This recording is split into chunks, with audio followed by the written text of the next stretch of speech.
नमस्कार शेतकरी बंधूंनो, मी Suraj Deshmukh Dhanuka agritech limited कंपनीमध्ये ॲज अ सेल्स मॅनेजर म्हणून काम करतो। आज आपण कृषीभूषण पुरस्कार प्राप्त श्री मधुकरराव घुगे सर यांच्या शेतामध्ये आलो आहोत। मधुकर घुगे सर हे परभणी जिल्ह्यातील रहिवासी असून त्यांनी आपल्या लस्टर या औषधाची फवारणी त्यांच्या भुईमुंग या पिकावर गेले 2 वर्षापासून ते सातत्याने घेत आहेत व भुईमुगावर त्या लस्टर औषधाची त्यांना काय रिझल्ट मिळाले किंवा त्याच्यापासून त्यांना काय फायदे झाले हे आपण त्यांच्याच अनुभवातून आज ऐकणार आहोत। नमस्कार सर। नमस्कार, मी मधुकर नामदेवराव घुगे, राहणार केहाळ, तालुका जिंतूर, जिल्हा परभणी येथील शेतकरी आहे आणि मी भुईमुगाचे बीजोत्पादनाचा कार्यक्रम मागील जवळजवळ 17 वर्षापासून घेत असतो। पण यामध्ये काही दिवसानंतर 2-3 वर्षापूर्वी आम्हाला भुईमुगाच्या टिका आणि शेंगेवरचा टिका आणि झाडावर पानावरचा येणारा टिका, हे 2 टिकाचा त्रास होऊ लागला आणि त्यामुळे मला याच्याबद्दल मी थोडंसं औषध पाहण्याच्या याच्यात होतो। चांगल्या बाकीच्या औषधाचे काही तेवढे जशा पाहिजे असे पॉड ब्लाईटवर एवढे रिझल्ट येत नव्हते, म्हणून अनायासे या धानुका कंपनीचे नरवडे साहेब व मुलगीर साहेब यांची माझी भेट झाली व त्यांनी त्यांचं एक जे उत्पादन आहे लस्टर नावाचं, त्या लस्टर नावाच्या उत्पादनाबद्दल मला माहिती दिली। नंतर मी त्या लस्टर या उत्पादनाची माझ्या भुईमुगावर 2 वेळेस फवारणी केली। पहिल्यांदा 30 दिवसाचा भुईमुग असताना व नंतर 60 दिवसाचा भुईमुग असताना।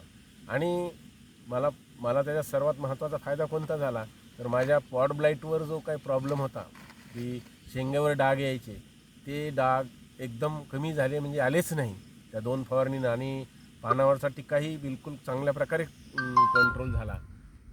त्याच्यामुळं आणखी एक महत्त्वाचा फायदा काय झाला की माझ्या ज्या उत्पादनामध्ये याची काय वाढ झाली की ह्या ज्या पॉड ब्लाईटमुळे जो माझ्या पिकावर उत्पादनाचा जो दर कमी मिळायचा किंवा चांगल्या प्रतीचा गुणवत्तेचा माल मिळत नव्हता, तर ते फवारणीमुळं, ते ब्लाईट नसल्यामुळं ते शेंगांचं वजनातही वाढ झाली आणि मला एक चांगल्या गुणवत्तेचा माल मिळाला आणि त्याच्यामुळं माझा बाजारभावसुद्धा मला खूप चांगला मिळत गेला।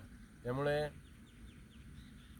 पानावरचा टिका आणि शेंगेवरचा टिका ह्यासाठी शेतकऱ्यांनी लस्टर या औषधाच्या 2 फवारण्या घ्याव्यात असं मी त्यांना आवाहन करतो।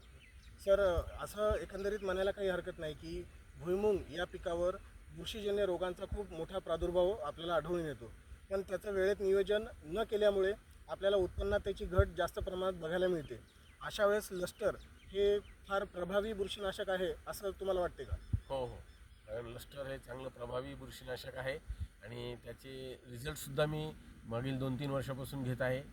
2 वेळेस फवारणी केल्यानंतर माझ्या भुईमुग या पिकाला त्याचा खूप फायदा झाला। सर, प्रतिपंप तुम्ही किती औषध लस्टर वापरलेलं आहे? याच्यासाठी मी प्रतिपंप 30 मिली प्रमाणे औषध वापरलं पॉवर स्प्रेसाठी। आणि तुमचं टोटल भुईमुगाचं क्षेत्र किती आहे? आता मी जवळजवळ माझा भुईमुग बीजोत्पादनाचा कार्यक्रम जवळजवळ 25 ते 30 एकर क्षेत्रावर असतो। सर, इतर भुईमुग उत्पादन घेणाऱ्या शेतकऱ्यांना तुम्ही काय आवाहन कराल? नाही, इतर भुईमुग घेणाऱ्या शेतकऱ्यांनी तर 2 वेळेस ह्या भुईमुगाला 2 फवारण्या द्यायलाच पाहिजे। मी त्यांना हेच सांगेन की तुम्ही सुद्धा उत्पादनाच्या वाढीच्या दृष्टिकोनातून आणि मालाच्या गुणवत्तेच्या दृष्टिकोनातून ह्या बुरशीनाशकाच्या 2 फवारण्या, म्हणजे पीक 30 दिवसाचं असताना एकदा आणि 60 दिवसाचं असताना एकदा ह्या कराव्या। धन्यवाद सर। शेवटी सर्व शेतकरी बंधूंना मी नम्र विनंती करतो की कृषीभूषण पुरस्कार प्राप्त मधुकरराव घुगे साहेब यांनी लस्टर या औषधाबद्दल जे महत्त्वाचं माहिती दिली, तसं इतर सर्व शेतकऱ्यांनी सुद्धा भुईमुंग या पिकावर लस्टर या बुरशीनाशकाची फवारणी अवश्य घ्यावी व आपल्या उत्पादनात वाढ करून घ्यावी। धन्यवाद। बटन दाबलं, सेव्ह झालं।